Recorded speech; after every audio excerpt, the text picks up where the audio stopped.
Saudara, kasus korupsi di Kementerian Pertanian belum juga ada tersangka. Status hukum mantan Mentan Syahrul Yassin Limpo juga belum ditetapkan KPK. Padahal puluhan miliar sudah disita dari rumah dinasnya. Spekulasi lambatnya proses penetapan tersangka korupsi Kementan ini kemudian banyak dikaitkan dengan kasus dugaan pemerasan yang dilakukan oleh pimpinan KPK. Benarkah penetapan tersangka kasus korupsi Kementan terganjal dengan dugaan kasus hukum pimpinannya? Apa yang harus ditunjukkan KPK dalam kasus ini? Kita akan ulas bersama peneliti Pusat Kajian Anti Korupsi UGM. Sudah ada Mas Zainur Rohman. Selamat petang Mas Zainur, terima kasih sudah bergabung bersama kami di Kompas Petang. Selamat sore Mbak Cynthia. Ya, Mas Zainur, kalau Anda melihatnya ini seperti apa penanganan kasus korupsi di Kementan? Karena kan kalau kita tahu ya, beberapa kali KPK ini terlihat seperti seakan-akan memberikan keleluasaan kepada Syahrul Yassin Limpo. Seperti pertama, tidak langsung diperiksa saat tiba dari luar negeri. Dan sekarang dibiarkan untuk tidak hadir karena untuk menjenguk sang ibu. Iya Mbak Cynthia, menurut saya rasa-rasanya ini sudah tidak dapat dikatakan sebagai proses yang biasa, begitu ya. Kenapa? Karena banyaknya prosedur yang tidak sesuai dengan penanganan perkara-perkara lain di KPK. Pertama kita dengar dari Menko Polhukam bahwa SYL ini sudah berstatus sebagai tersangka. Tentu informasi dari Menko Polhukam bukan informasi yang asal-asalan gitu ya. Menko Polhukam pasti punya sumber informasi yang kredibel. Yang kedua, SYL sendiri sudah mengundurkan diri, mengajukan pengunduran diri kepada Presiden. Artinya SYL mungkin sudah mengetahui statusnya. Yang ketiga, sudah ada penggeledahan diikuti dengan penyitaan sejumlah sedemikian banyak uang dan juga senjata api di tempat SYL.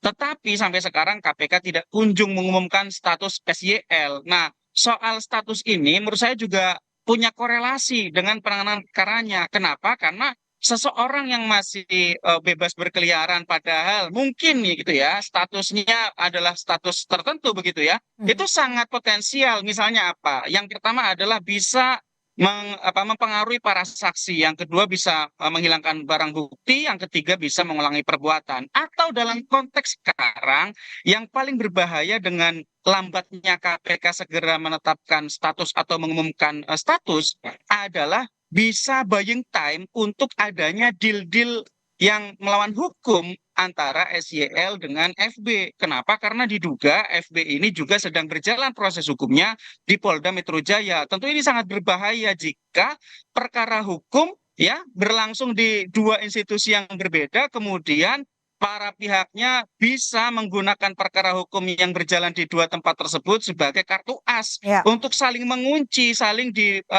jadikan sebagai trade off. Tentu ini sangat berbahaya dan dapat mempengaruhi upaya penegakan hukum yang profesional, Mbak Cynthia. Sangat berbahaya dan tentunya sangat mengkhawatirkan terhadap proses hukum ke depannya. Lalu menurut Anda apa yang menjadi penyebab? Apakah sikap tegas KPK ini terganjal dengan dugaan kasus hukum yang menjerat pimpinannya? Itu tentu dugaan seperti itu tidak bisa dihilangkan ya dari benak masyarakat. Kenapa? Karena KPK seakan terlihat gamang. Hmm. Oleh karena itu, saya katakan bahwa KPK ini ditunggu sikapnya. Baik itu dari pimpinan KPK itu kan bersifat kolektif kolegial, tidak hanya satu orang, masih ada 4 orang lainnya. Untuk penetapan status tersangka itu pun tanpa kehadiran, tanpa persetujuan dari FB pun ya itu bisa dilakukan. Yang kedua adalah Dewan Pengawas. Ini juga tidak ada ketegasan sama sekali di dalam menjamin proses perkara terhadap SYL dan pejabat-pejabat lain di Kementerian Pertanian. Tidak ada ketegasan sama sekali. Sehingga saya katakan sekarang publik menunggu-nunggu mau dibawa kemana penanganan perkara SYL dan juga dugaan pemerasan oleh FB kepada SYL. Hmm. Nah, yang dikhawatirkan apa? Yang dikhawatirkan nanti ada deal-deal di bawah meja, di bawah tangan, sehingga kemudian proses penegakan hukumnya tercemar karena adanya kesepakatan pihak-pihak yang terkait ini. Sehingga saya selalu katakan sekarang seharusnya KPK harus membatasi akses dan juga mencabut aksesnya terhadap pihak-pihak yang diduga memiliki keterkaitan dengan perkara yang berlangsung di Polda Metro Jaya.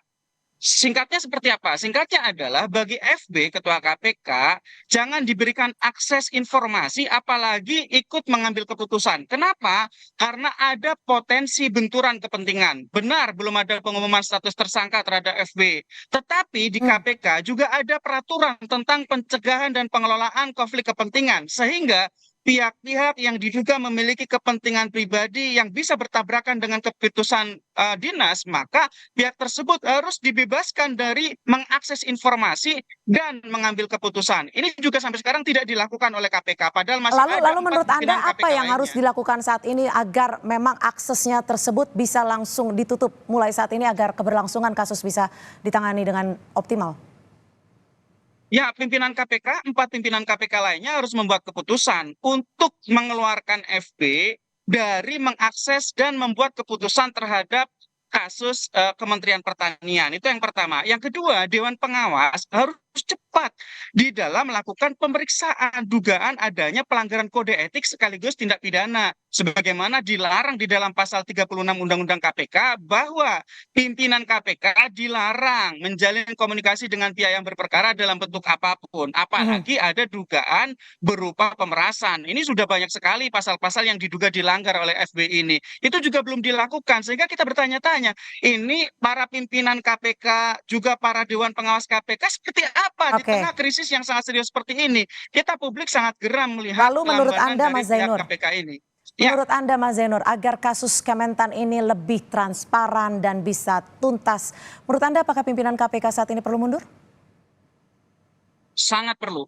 Kenapa? Karena meskipun memang undang-undang itu kan mewajibkan mundurnya kalau sudah berstatus sebagai tersangka. Tetapi sebagai bentuk upaya penghormatan kepada KPK sebagai institusi yang mempromosikan integritas, mengutamakan nilai-nilai integritas, maka pihak-pihak yang diduga melakukan pemerasan, artinya melakukan tindak pidana korupsi, harus mengundurkan diri. Seperti yang juga dilakukan oleh SYL sebagai Menteri Pertanian, mundur mengajukan kepada presiden untuk mengundurkan diri dan meminta perlindungan hukum.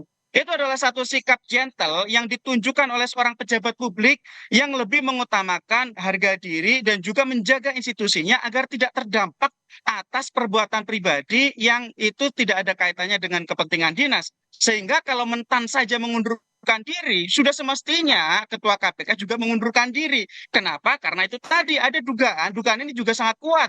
Misalnya ada foto yang beredar pertemuan antara SYL dengan FB, juga ada pihak-pihak lain. Itu kan sudah menunjukkan kuatnya dugaan, sehingga ya mundur itu adalah satu-satunya jalan terbaik untuk menjaga KPK dan menjaga kepercayaan publik kepada KPK, sehingga publik tidak lagi menganggap bahwa KPK ini ikut tersandera karena pimpinannya diduga memeras SYL, sehingga ini kemudian terjadi deadlock dalam penanganan hukumnya. Mbak. Oke, baik. Terakhir singkat saja, dalam kasus pemerasan ini, apakah ketegasan polisi menurut Anda sudah cukup tegas? Singkat saja. Ya, ini juga ikut-ikutan menurut saya. Publik menunggu, misalnya informasi apakah ada penggeledahan rumah FB, itu juga tidak ada informasi yang cukup jelas dari kepolisian. Publik mendukung sepenuhnya, tidak seperti di kasus cicak buaya misalnya. Ini tidak, publik mendukung sepenuhnya kerja kepolisian untuk menindak secara profesional sesuai dengan peraturan perundang-undangan yang berlaku. Dugaan terjadinya tindak pidana pemerasan yang adalah tindak pidana korupsi diduga dilakukan oleh FB kepada SYL. Itu kita tunggu betul dari kepolisian. Kepolisian saat ini tidak punya cara lain selain melakukan pemeriksaan perkara secara profesional dan segeralah juga membuat keputusan karena sudah naik ke tahap penyidikan, artinya sudah yakin ada tindak pidana, maka Ya, yang ditunggu oleh publik adalah pengumuman tersangka. Itu yang ditunggu-tunggu oleh baik. publik, Mbak Cynthia. Baik, kita akan nantikan seperti apa ketegasan KPK terkait dengan penanganan kasus dugaan korupsi di Kementan. Terima kasih Pak Mas Zainur Rohman, peneliti Pusat Kajian Anti Korupsi UGM. Selamat petang.